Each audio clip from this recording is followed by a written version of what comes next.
A soldier returned home in the middle of the night after a long deployment, only to be jolted by the sudden, blood-curdling scream of his daughter coming from inside the house. When he rushed into the room and saw what lay before him, he was paralyzed. A fine mist fell over the suburban houses. The dim yellow light from windows, fogged with condensation, flickered through the windshield, making James Whitmore squint as he turned into the narrow driveway leading to his home. It had been nearly 3 months since he last held his daughter. Nearly 3 months stationed at a special training camp on the West Coast. No letters, no photos, just one objective. Finish the assignment, come home. His rain-soaked backpack slapped against his back. Left hand gripping the strap, right hand reaching for the spare key still hidden under the porch light. The door opened without a sound. A wave of synthetic fragrance hit him, lavender and lemon. Scents he never used in the house. The ceiling glowed softly under a row of white LED lights. The couch had been reupholstered.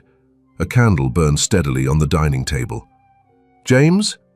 Diane's voice called out from the kitchens, surprised, though not exactly unsettled. She wiped her hands on her apron and stepped out. "I didn't think you'd be back today." Dianath woman James met 2 years after his first wife died in a car crash. She was nearly 10 years his junior, once worked at a small coffee shop near the base. They'd married after 8 months, partly because Emily needed a woman in the house, and partly because James believed he was ready to start over. James gave a small nod. "Got early leave, thought I'd surprise you." Diane smiled, brief and soft. "Emily'll be thrilled." "Where is she?"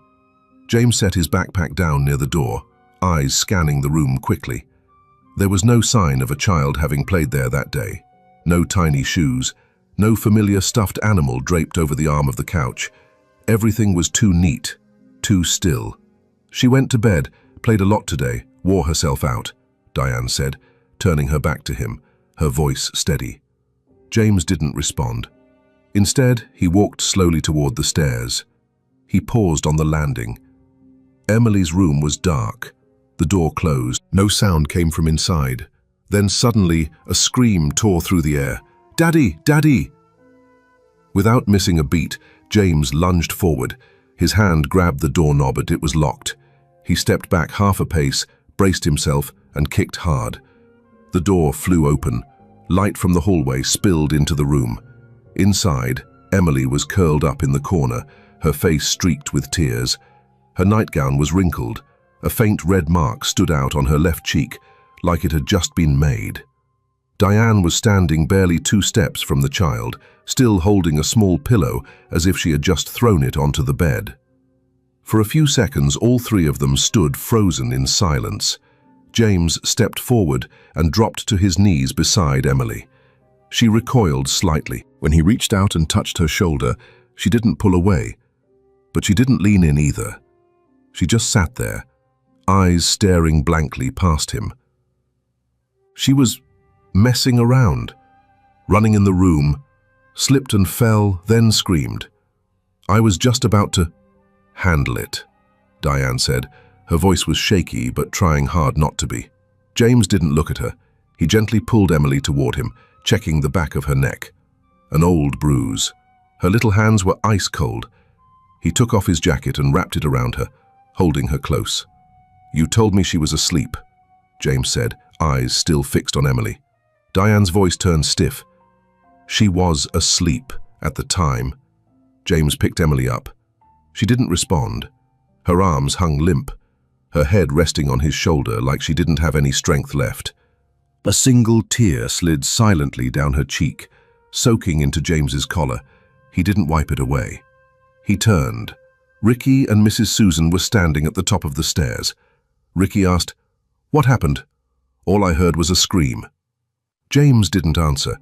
He walked steadily down the stairs, holding Emily in his arms. He passed Dianesh move to block him, but didn't dare.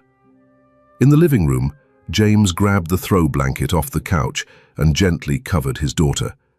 He laid her down on the long sofa. Then he turned back, facing the 3 of them frozen in place. "What's going on here?" he asked, his voice low and firm like a command from a military officer. No one said a word. James walked into the kitchen and opened the fridge. There was no carton of special milk, the kind Emily had to drink because she couldn't handle regular dairy. None of the familiar foods she liked were there. He looked around the kitchen. The little plastic cup, shaped like an owl, his daughter's favorite, was nowhere to be found. He went back to the couch. Emily was still lying there, eyes open, silent. James sat down and leaned in close. "Talk to me. What happened?" He kept his voice soft. Emily pressed her lips together and shook her head. James closed his eyes for a moment.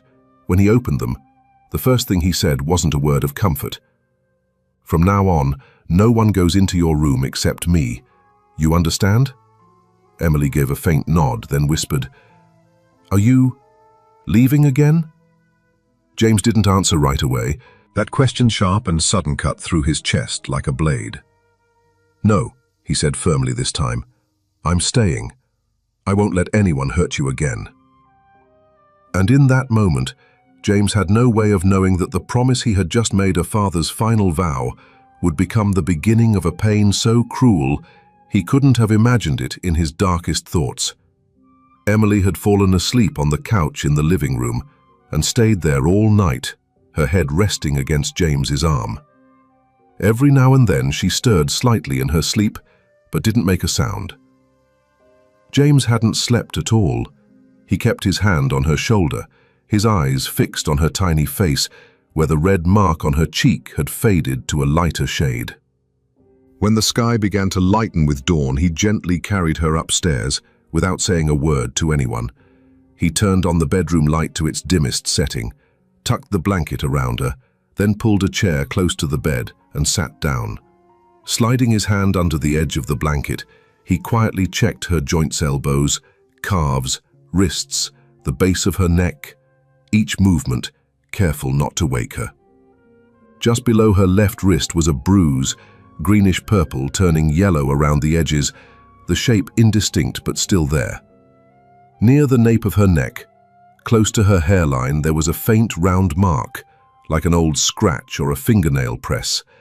James stopped breathing for a few seconds, slowly pulled his hand back, stood up, and walked quietly to the kitchen when he heard the first clink of dishes downstairs. Diane was already dressed, her hair pinned up in a neat bun, a spotless white apron tied around her waist. Ricky sat at the table in a grey hoodie, eating cereal with his feet propped up on the opposite chair. Mrs. Susan was pouring coffee. She glanced at James and gave a small smile, as if nothing at all had happened the night before. "Want some coffee?" Diane asked, still laying slices of bread onto a plate. James shook his head and leaned against the doorframe. "Is Emily still asleep?" Ricky asked casually, mouth half full. "She's tired," James said, his eyes locked on Diane's hands as she sliced the butter. "What's that bruise on her cheek?" Diane paused for a split second, then kept working like she hadn't heard him. "She probably fell yesterday. You know how she's always running around, I told you already." "And the mark under her wrist?" James asked again, this time his voice lower. Mrs. Susan sipped her coffee silently. "It's old. Maybe from school. I don't know." Diane turned to face him, her expression neutral, even giving a small shrug. "Or maybe from when the housekeeper was still here, before she quit." The next morning, James took Emily to preschool like he always did. He said very little during the drive. Emily sat quietly, staring out the window, clutching the small stuffed bear he'd bought her for her 4th birthday. The bear was worn now, but she held onto it tightly, as if it were the only thing left that still felt familiar. The preschool sat at the end of the street, a red brick building with moss creeping along the base of the outer wall. The backyard was still damp from the rain the night before. James led Emily up the front steps. Her hand never left the bear. Bethany, the teacher, stood in the doorway with the attendance clipboard in her hands. Her expression faltered for just a second when she saw James there. "Good morning, Emily," she said gently, crouching down to greet her. Emily didn't answer. She just gave a small nod, her eyes avoiding everyone else's. James placed his hand on his daughter's shoulder, leaned down, and said to the little girl, "Go on in, sweetheart. I'm just going to have a quick word with Miss Bethany, and then I'll come get you." Emily gave a faint nod and quietly walked into the classroom. When the door closed behind her, James kept his eyes fixed on Bethany's face. "Miss," he began, his tone even, "while I was away, did you notice anything different about Emily? Any changes in her behavior or how she interacts with others?" Bethany looked a little uneasy and adjusted her glasses. "Well, she's been quieter than usual, tends to sit by herself, draws a lot but won't share what she's drawing, doesn't smile as much either. Less smiling, drawing alone. Do you think, is there anything that might be scaring her?" James asked, his gaze steady and unblinking. Bethany glanced toward the classroom through the window, then turned back. "I think something's not quite right, but I can't put my finger on it. She doesn't react much when the other kids tease her or bump into her. Lately, she startles easily at loud noises." "Have you ever seen bruises or anything unusual on her body?" James lowered his voice, sharper now, more focused. Bethany paused. "Yes, I saw a small scrape on her wrist once, and a reddish mark on the back of her neck. I asked about it, but Miss Diane said Emily's clumsy, always tripping over chairs and desks." "You believe that?" James cut in. For the first time since the conversation started, Bethany met his eyes. 1 second, then 2. She shook her head very slightly. "I don't know. I don't have the authority to interfere in family matters." James nodded slowly, expression unreadable. He pulled out his wallet, took a business card, flipped it over, and wrote a number in ink. "If anything else comes up, anything at all, please call me." He slipped the card into her hand, firm but gentle. Without waiting for a response, he turned and walked away, striding down the steps, hands in his coat pockets, chin tucked down against the wind. That afternoon on the drive home, he stopped by a park and bought 2 ice cream cones. The cold air kept them from melting fast, but Emily didn't eat hers. She just stared at it. "Tired, honey?" he asked, not really expecting an answer. "No," Emily said softly. James looked into her eyes, then asked, "Did your stepmother hurt you?" Emily hesitated, then shook her head, then nodded. James didn't press her. He just sat quietly. After a while, Emily looked down at her hands and said softly, "My stepmom doesn't like me, but Grandma said if I told you, you'd leave and never come back." James turned fully toward her, his gaze steady. "Who told you that?" "Grandma did, and my stepmom too." Emily looked up at him straight in the eyes for the first time that day. "I'm scared that if I tell the truth, you'll disappear." James let out a sigh. He set his uneaten ice cream down on the bench and reached out to pull her into a hug. Emily didn't hug him back, but she didn't pull away either. "Listen to me," he whispered close to her ear. "No matter what happens, no matter what anyone says, I'm not going anywhere. Even if you're mad at me, even if you don't want to talk to me, I'll still be here." Emily gave a small nod, so small it felt like she was still holding back, even from her own hope. James decided to cancel his return to the unit. That morning, he sent an email requesting a 7-day leave of absence without giving a reason. He needed time at home, needed to see for himself what was going on. Not through instinct, through the truth. He didn't say much, just used the excuse of a headache, need to rest, then pretended to be worn out and went upstairs, lying in bed all through lunch. The door was left slightly ajar, the curtains drawn, but his ears weren't resting. He heard every footstep on the wooden floor, the soft roll of a suitcase down the hall, the clinking of spoons and forks from the kitchen below. Around 11:30, he heard Emily's soft slippers shuffle to a stop near the kitchen. Then Diane's voice, low, not loud, but clear enough for him to catch every word. "Dirtying up the floor again. Just how far are you trying to push me?" No reply. Just a few seconds of silence, dragging out. Then Diane again, sharper this time, almost snarling. "You're lucky you still get to eat, to have clothes, to live in this house. Your mother dying was the best thing that ever happened." James opened his eyes. His heart gave one hard thump. He didn't rush down. Instead, he sat up, stepped quietly to the door and cracked it open just a few inches, just enough to hear better. Emily's reply was barely a whisper, so faint it could only be heard in complete silence. "I'm sorry, I already cleaned it." "Shut up. Cleaned what? You call this cleaning when there's still a puddle like this?" Diane's voice was cold, hard as stone. "If your grandmother sees this, you'll be sorry. Go get a rag, on your knees, clean it."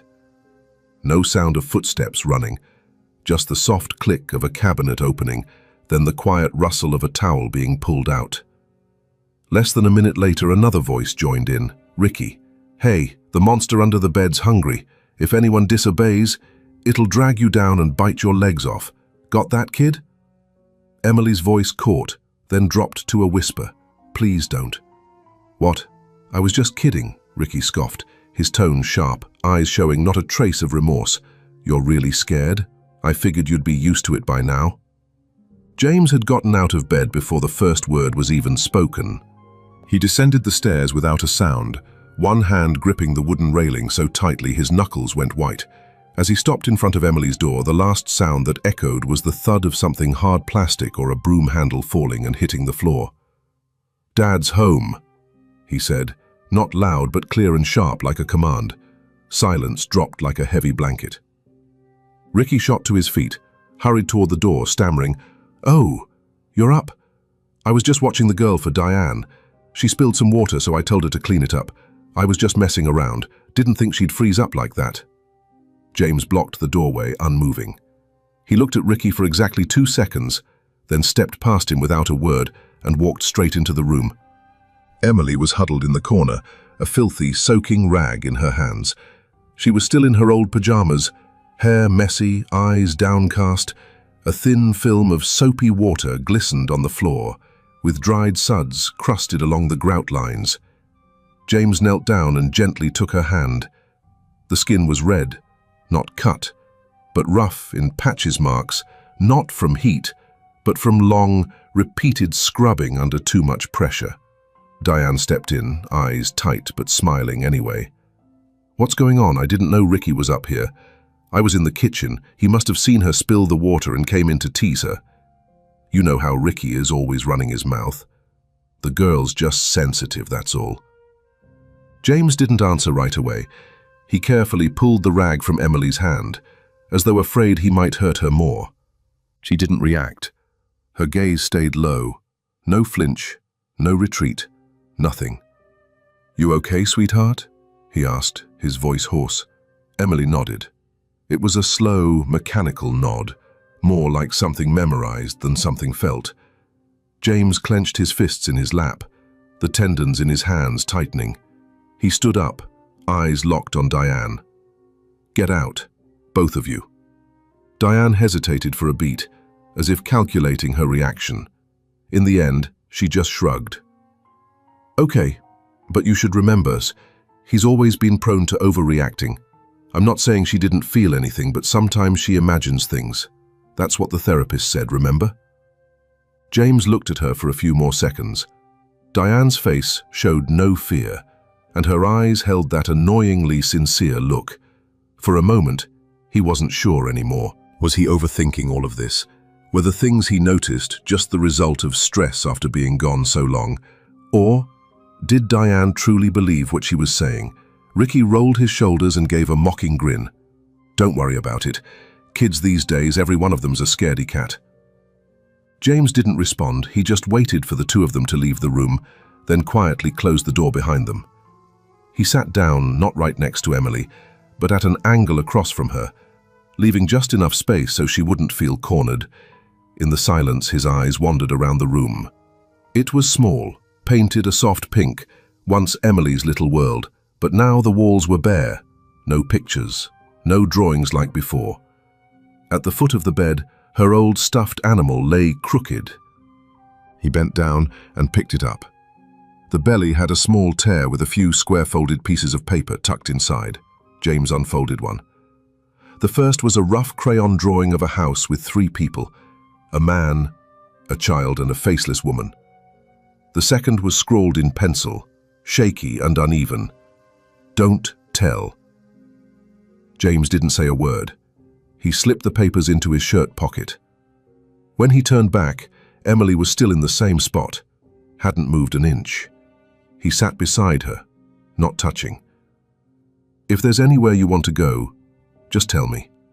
Anywhere at all." Emily turned her head slowly, her eyes no longer carrying the light a 5-year-old should have. She didn't answer. But for the first time she shifted, just a little closer to him. Only a few inches. Just enough for James to know that somewhere in the shadows of her mind, there was still a way out. James left the house before the sun had managed to pierce through the morning mist. He told Diane he had something to take care of. No explanation, no details. She nodded, almost looking relieved. Emily was still asleep, or at least lay motionless beneath the thick blanket. His first stop was Mrs. Charlotte's house, the elderly neighbor who lived just beyond the back wall. She opened the door after peeking through the curtain, looking surprised to see James standing in the yard. "Oh, James, it's been a while." "I've got a few questions and I hope you'll be honest," he said directly. Mrs. Charlotte invited him into the sitting room and poured some tea, though her hand trembled slightly. When James asked about Emily, she hesitated. "Every night I hear crying, soft, more like a whimper. Sometimes it sounds like someone calling for their mother. But I figured, maybe she was sleepwalking. Kids have bad dreams, don't they? Have you ever heard Diane raise her voice?" "Yes, but not all the time. She's got a temper, sure, but she's all smiles in public. You'd never guess."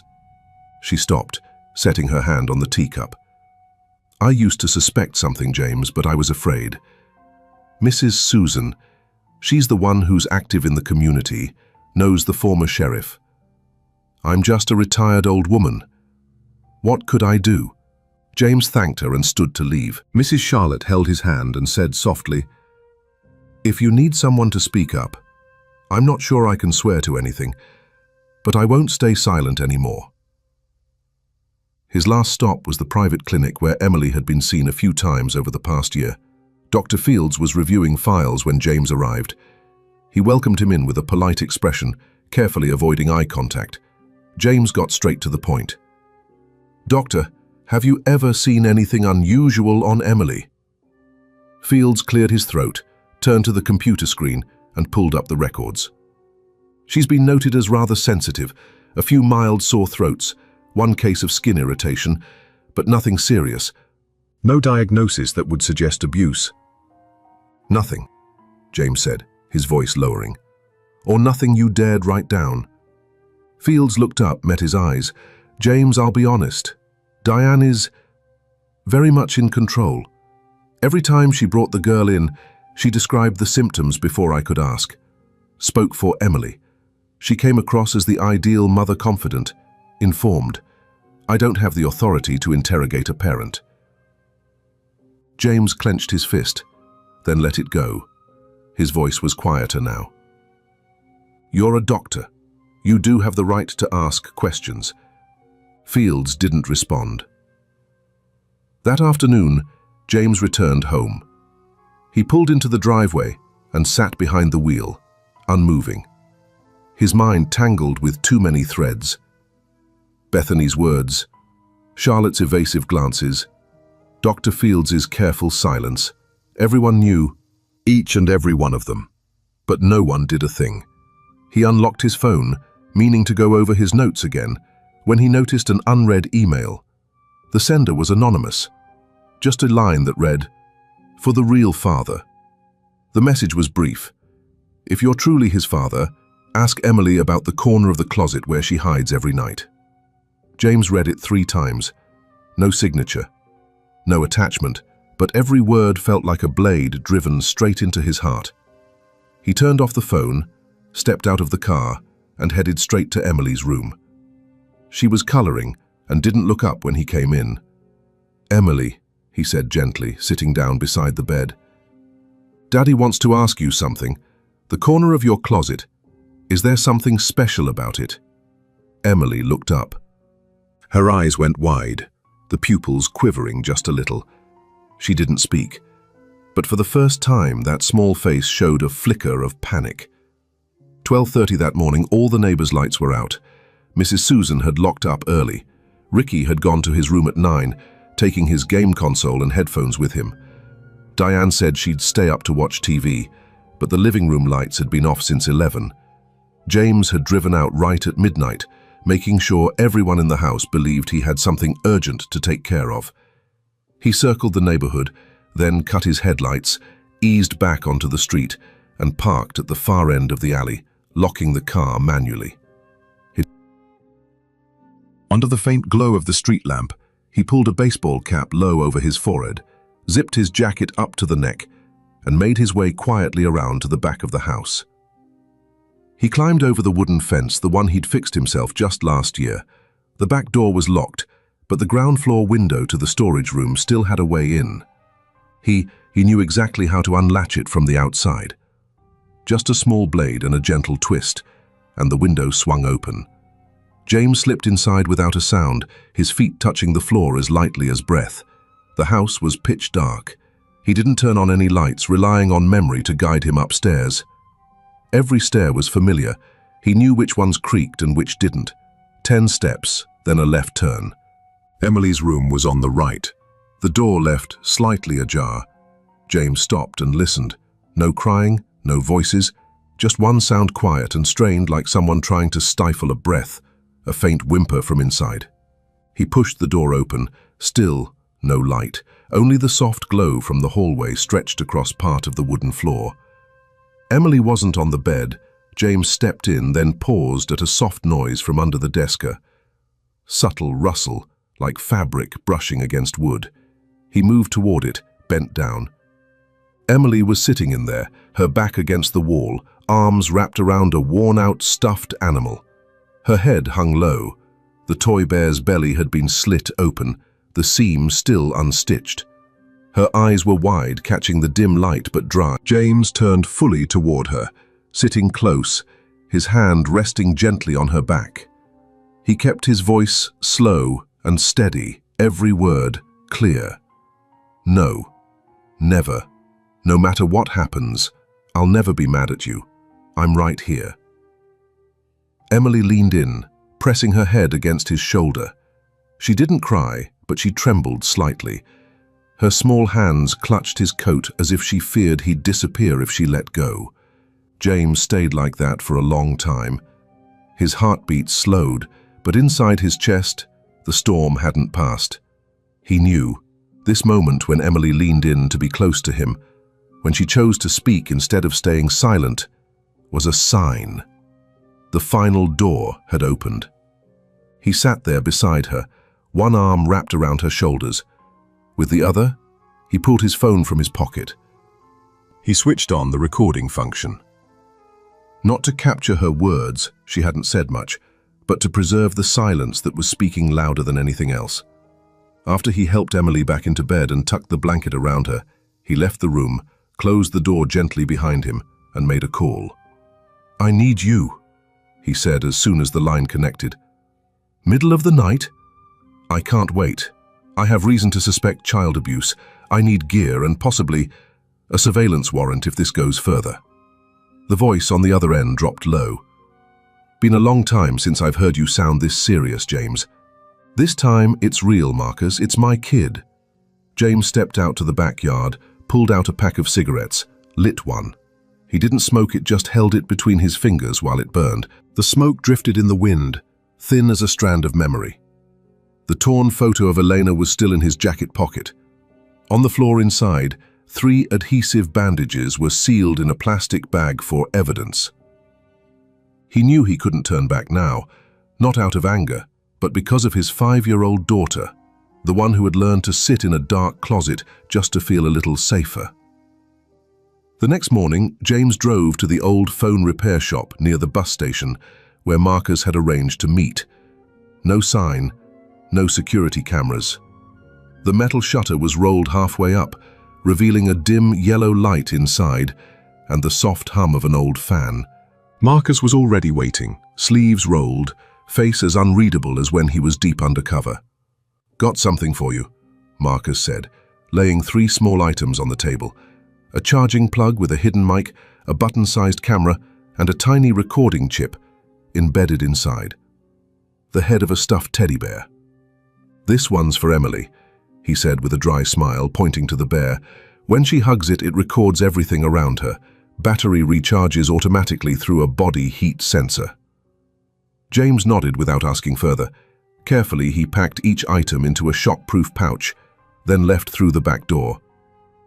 That afternoon, when Diane brought Emily home from school, James was out front changing the porch light. Ricky sat in the living room, over-ear headphones on, eyes locked to his phone. No one paid attention as James slipped into Emily's room to check on a broken outlet. He plugged the charger into the corner socket, checked the signal on his phone app, then placed the teddy bear neatly beside her pillow. The whole thing took less than 8 minutes. The evening passed with an eerie calm. Diane joked around in the kitchen, making spaghetti, James's old favorite. Ricky dragged his feet doing the dishes, and Emily sat quietly at the dinner table, so well-behaved it felt almost wrong. James didn't say much, but his eyes stayed on the clock, waiting for midnight. 2 a.m. The room was completely dark, lit only by the glow of James's phone screen. The first audio file had just finished downloading. He plugged in his headphones and hit play. The first sound was footsteps, then a soft whimper from Emily. Diane's voice came through, sharp and crystal clear. "Spilled the water again, huh? How many damn times do I have to tell you? Useless, just like the whore who gave birth to you." Then came a smack unclear if it was a dish or something harder. Emily didn't cry, didn't beg, only the sound of her breathing, broken and trembling. Then Ricky's voice came through, mixed with the sound of a door creaking open. "Shh. This is our little secret, remember? Anyone who tells will get dragged away by the monster." Emily didn't answer. A long silence followed. Then came the slow, dry click of the door closing. James pulled off his headphones and shot upright in bed, his heart pounding like a hammer. He turned on the small lamp, plugged in his phone, and opened the monitoring app. The camera had captured Emily's room at night from the corner near her headboard. Not clear enough to make out faces, but enough to mark the timing. He called Marcus. "I need you to hear this. Can't wait." On the other end, he heard coffee being poured.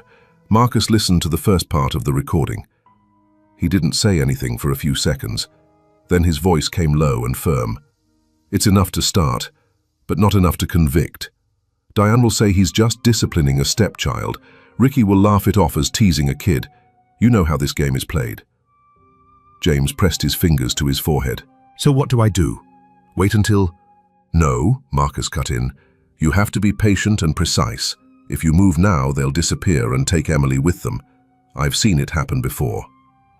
Silence. James sat down, his hand clenched. "So what's the next step?" "I'll clean up and store the evidence. You act like nothing happened, smile, eat dinner, say thank you, and keep recording." The next day, James had dinner with the whole family. He told an old joke from his army days that made Ricky laugh. Diane played along too, even refilled his wine glass. Emily sat beside him, quiet, but she glanced at her father. Not a look for help, a look of waiting. That night, Emily talked in her sleep. James was reading the paper in his room when he heard her whimpering. He opened the door and stepped in, whispering, "Daddy's here." Emily turned over, still asleep, her voice trembling in a dream. "Mr. Ricky turned off the light, wouldn't let me breathe. I was scared. I didn't dare scream." James clenched his fists. He didn't wake his daughter, but in his mind a decision had just formed, sharp and undeniable, like an internal alarm bell blaring. The next morning, James installed a small camera underneath the dining table. Another one was hidden inside a fountain pen he always carried with him. Every time Ricky stepped into Emily's room, James noted the time. Whenever Diane yelled, he recorded her tone and attitude. And every night he sent the data to Marcus encrypted, stored on 2 separate hard drives, one of which sat inside a bank safe registered under Marcus's name. Emily didn't know. Diane didn't know. Ricky didn't know. James had become a man with 2 faces, quiet father and a silent sentinel. When James sat alone in his car past midnight, listening to the third recording, the one where Emily only breathed softly as Ricky mentioned the monster under the bed. He knew he was reaching his limit, not because he lacked evidence, but because every second he waited was another day Emily had to live with a fear she didn't know how to name. That afternoon, James drove Emily to Grandma Charlotte's house, using the excuse that Daddy's got to take care of something out of state for a few days. Charlotte didn't ask much. She just looked into his eyes, gave a small nod, then gently reached for Emily's hand. The little girl stepped inside without looking back, as if she already understood that something was shifting. As the car pulled away from the gate, James didn't roll down the window. He needed to stay focused.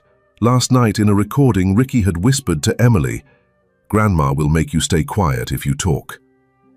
James knew it was time to face the place where it all began. The first person James went to see was Annie, an old buddy from his military days, now working in social services. She agreed to meet him at a cafe near the staff housing complex. "Diane Lambert," James began, handing her a slip of paper with a name and date of birth. "Used to live in Arizona before 2007. Do you have a file on her?" Annie glanced at it, then sat still for a few seconds. "That name rings a bell. Give me 2 hours." 2 hours later, Annie sent James a secure email, an excerpt from a sealed case file, noting a girl named Diane who had been emotionally and physically abused by her biological mother. The file included a diagnosis: severe depression, with signs of borderline personality disorder. She dropped out of school twice, once slashed her wrist at age 15. Biological mother, Susan Lamberthard, been flagged for child welfare violations but never prosecuted due to lack of evidence. James read it line by line in his car. His hands started to shake, not from fear, but from something else. Something in his own hatred had just cracked. The next person James sought out was Clarissa, high school classmate of Diane's, now working at a library in the next town over. Clarissa wasn't surprised to see him. She invited him to sit down, then quietly poured a glass of water. "I used to wish someone would come ask me about Diane." Clarissa recalled that back in 11th grade, Diane got pregnant. The father was a college freshman. He disappeared the moment he found out. Diane's mother, Mrs. Susan, forced her to drop out of school and locked her inside the house for nearly 2 months. When Diane was finally taken to the hospital, her mother coerced her into having an abortion, signed the consent forms herself because Diane was still under 18. After that, Diane was never the same. She became distant, cold. No more friends, no more smiles. "I was just a kid too," Clarissa said, her eyes brimming with tears. "There was nothing I could do. But ever since I heard she became a stepmom, I've been worried." James didn't go home. He drove straight to Dr. Fields' office, this time without an appointment. Fields was tidying up some papers. When he saw James, he let out a weary sigh. "I figured this day would come." James set his phone down on the desk. "I want the truth." Fields didn't dodge. He removed his glasses and rubbed his forehead. "The first time I examined Emily, I had my suspicions. But Diane, she knew I'd been suspended once for a false report in an old case. She told me if I made something up again, she'd sue me for harassment and defamation. I knew one article, just one, and I'd lose my license for good." James clenched his fists, but kept his voice low. "Do you regret it?" "Every single day," Fields replied, "and I'm willing to testify if you need me." James stood outside the house. The sky was overcast, the wind soft. He didn't go in right away. He waited until the living room light switched off, until Ricky stepped into the bathroom, until the house had gone completely still. Then he rang the doorbell. 3 firm presses. Susan answered. The light from inside spilled across her aged but steely face. She didn't look surprised. "You're late." James met her eyes. "We need to talk. About Diane. About Emily." She stepped back without inviting him in. James walked in on his own and closed the door behind him. They sat across from each other in the living room. The only light came from a dim table lamp. Susan sipped her tea, unhurried, unshaken. "You think I am the reason for all this?" James said nothing. "Diane's always been fragile. Ever since she was little. She never learned to be strong. I raised her that way because the world doesn't make room for the weak. By forcing her to have an abortion, by beating her down so hard she ended up hating any other child who reminded her of her own." Susan set the glass down, the sound of it hitting the table sharp and cold, like ice cracked. Tuesday. Overcast sky, a thick blanket of dark clouds covered the horizon like a curtain before a grand performance. James skipped breakfast. He only drank water, waiting until exactly 8:35 a.m., the time he had arranged the night before with Marcus and the Child Protective Services officer. The front door opened like it did every day. Ricky was sprawled out on the sofa, one leg draped over the armrest, a game controller in his hand. Diane was in the kitchen, slicing apples for Emily's breakfast. The little girl sat in a high chair, back stiff as if being punished. 3 knocks, measured, punctual. Diane looked up, a slight frown forming. Ricky groaned, lazily getting up to answer the door. What he saw froze him in place. 2 police officers in full uniform stood beside a woman wearing a vest marked with the Child Protective Services logo. Marcus stood behind them, not in uniform, just wearing his badge on a lanyard. "Good morning," Marcus said calmly. "We have an emergency child welfare check order under Statute 42-6. Everyone in the house is required to cooperate immediately." Diane stepped out of the kitchen, her mouth barely forming words. "What? There must be a mistake." The social worker produced the order, her voice firm. "We've received a report including audio and video evidence of both emotional and physical abuse involving a minor residing at this address." Ricky backed away. "I don't know anything. I'm just staying here for a bit." One of the officers stepped forward, handcuffs ready. Ricky bolted, tried to make it to the back door, but he didn't get far. He was taken down before he could reach it. Diane screamed, "You're insane. That's my child. This is all lies, all made up." James stood outside, silent. He didn't interfere, but his eyes never left Emily clutching a worn-out teddy bear, her hands trembling. The social worker approached her gently. "Emily, sweetheart, you're coming with me. Everything's going to be okay now. No one's going to hurt you anymore." Emily looked up at James. For the first time, her eyes seemed to truly connect with something real. James stepped forward, giving a small nod. He knelt down, voice low and steady. "You're safe now, I promise." Emily remained silent, but her small hand clutched his shirt tightly. Then she leaned her head on his shoulder. She didn't cry. She didn't scream. It was just a gentle, leaner, small gesture. But the first time she'd leaned on him since he came back. Marcus turned away. The social worker raised a hand to wipe the corner of her eye. None of the remaining officers said another word. Diane was held in the house for a preliminary interview. James didn't go in. But once everyone had left, he was allowed into the living room where she sat, hands trembling, though her eyes stayed dry. "Are you doing this because you hate me?" Diane asked, her voice hoarse. James didn't answer right away. He sat across from her, arms folded. Then calmly, slowly, he said, "No, I did it for Emily, but I don't hate you." Diane looked at him, her gaze empty. "I didn't mean to. I just didn't know how. I didn't know how to be a mother." James gave a small nod, then he stood up, getting ready to leave. Just before stepping through the door, he paused, looked straight at her, not with anger, not with pity, just the eyes of someone who once believed. "I know, Diane, I know you were hurt.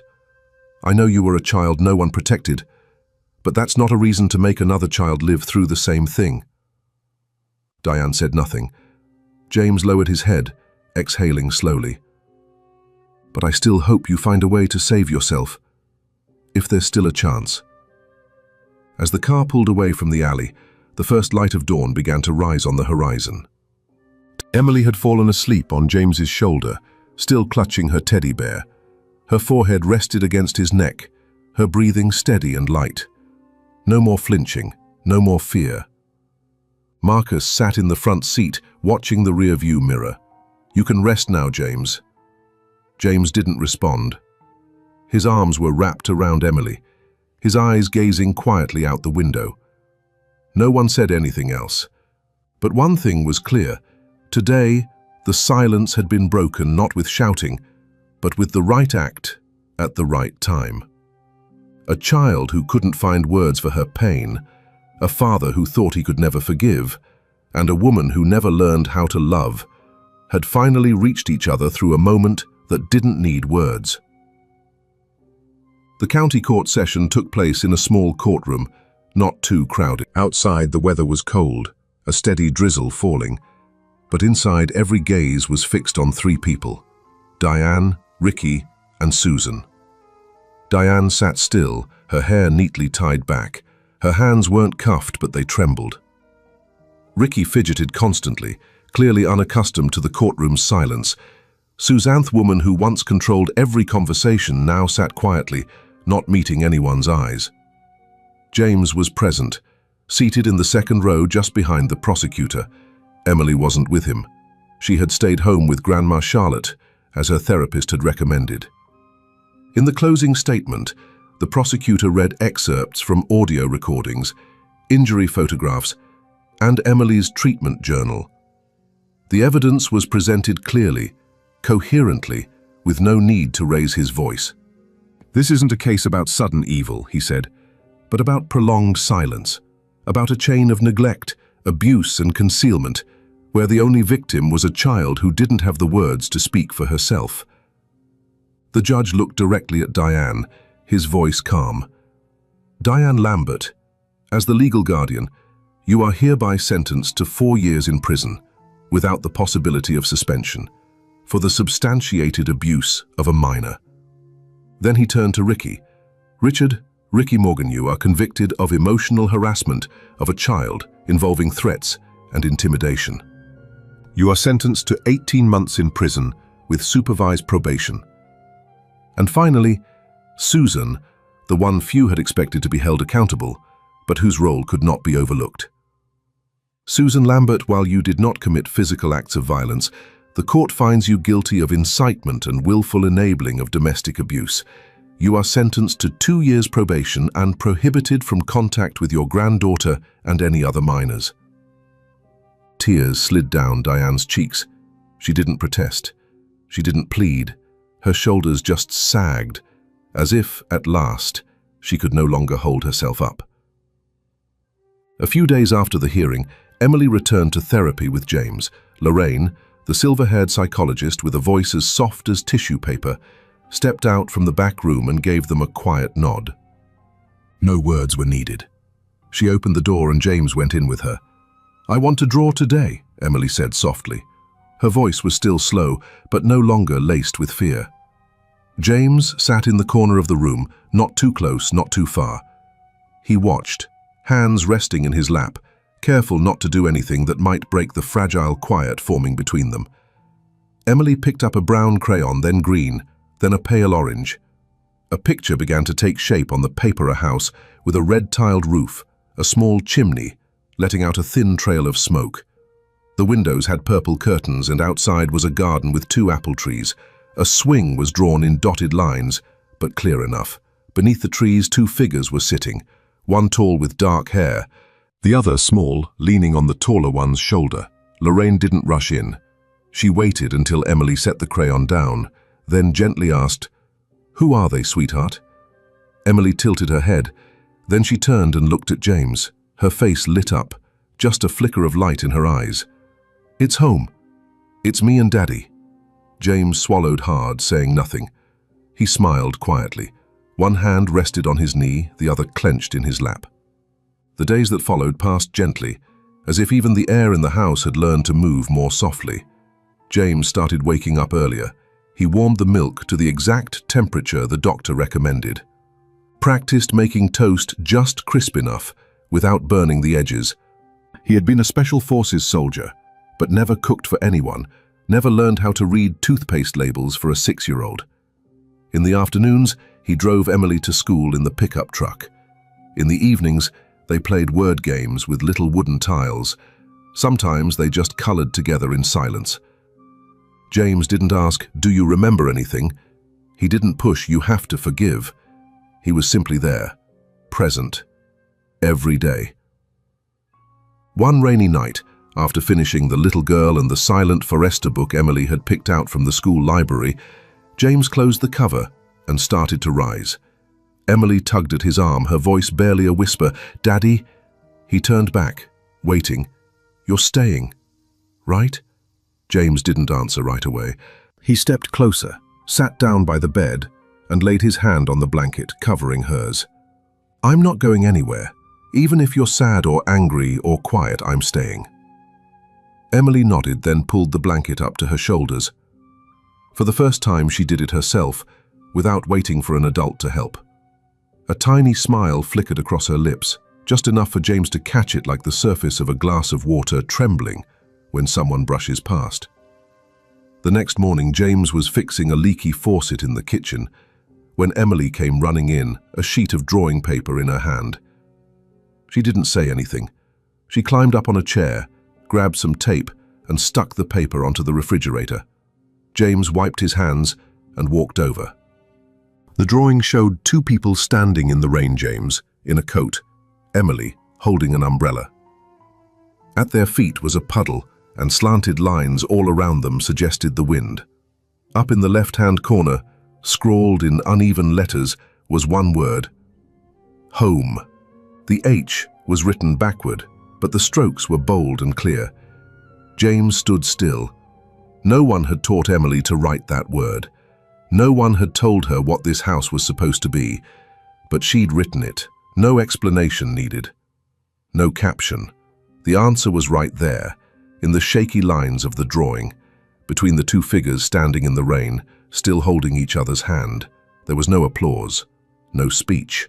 Just a single sheet of paper taped to the fridge door, with two small pieces of tapey like a sign that both of them quietly understood. From now on, this is home. Autumn.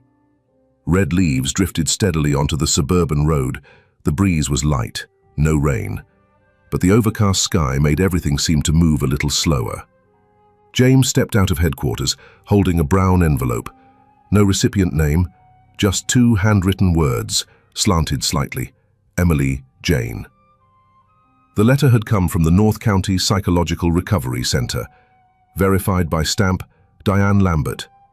Written a week ago, sent to James's temporary address, passed along by a caseworker. James had read it, once, then folded it. He didn't tear it up, didn't throw it away. He placed it in the drawer beside his bed. Each night he opened it, not to read again, but just to make sure it was still there. The letter was 3 pages long. The handwriting was still firm, though it shook in places. "If there's another life, all I hope is that you'll never call anyone mother except your birth mother. But if you could call me that once, just once, I'd walk the rest of this road trying to earn it." Diane didn't beg for forgiveness. She didn't make excuses. She only wrote about her days in the facility. The therapy group, the sleepless nights when she saw the little girl in her dreams, standing in the corner of the room, holding that old teddy bear, watching in silence. James didn't know what to do with the letter. Emily had never asked about Diane, never once mentioned her. Dr. Lorraine had said, "There's no rush. A child doesn't need the whole truth all at once, but one day she'll need it told in a voice that's honest, not bitter." James remembered that Saturday morning. James was fixing the car in the garage. The air was chilly. A low voice on the radio gave the traffic report. Emily was inside, drawing on her tablet. Lately, she'd been drawing a lot of houses with doors, trees, windows. No more dark rooms, no more corners. Close to noon, the front gate buzzer rang. James stepped out. Emily was already there, hands on her hips, ponytail slightly off to one side, cheeks pink from the cold. The gate swung open and she ran toward him, arms flung wide. "You're 5 minutes late," she said, pretending to scold. James let out a soft laugh. I hit a red light. Emily took his hand, said nothing else. They walked back into the house together. Behind them, the gate eased shut with a familiar creak, a sound that used to feel cold, but didn't anymore. In the evening, Emily took her new drawing and taped it to the wall next to the refrigerator. The picture showed a house with the lights on. The door was open. Out in the yard stood two figures, one big, one small. There was an apple tree with fruit, beside it a stone bench. On the table, a letter drawn in pale grey with gentle strokes. James looked at it, but didn't ask. Emily didn't explain either. But as James turned back to the kitchen to pour himself a glass of water, she spoke quietly behind him. I think if someone accidentally went the wrong way for a while, but wanted to come back, then the door should be open. James set the glass down. He stood still for a moment. You're right, he said, but not every door needs to open right away. Some need time to be knocked on the right way. Emily nodded. Then she turned and ran off to her room. Her small footsteps tapped evenly on the wooden floor. At the end of the hallway, she stopped. Dad? Yeah? Please don't lock the door, okay? Never, James said. The door's always open. James and Emily's story isn't just a search for justice. It's a journey to find trust again, the most fragile yet powerful thing inside each of us. No one is born knowing how to be a father or a mother, but when standing in front of a small heart that needs protecting, what matters isn't how perfect we are, it's whether we're brave enough to stay even knowing it might hurt. What do you think of this ending? If it were you, would you have given Emily that letter? Do you believe that someone who's caused pain can be redeemed? And hey, how have you been lately? Is there something that's making you stay even though you're tired? If you're going through quiet days right now, I hope you know you're not alone. Someone out there is still waiting for you to open your own door again. Feel free to share your thoughts below. I always read them, and I'm always listening.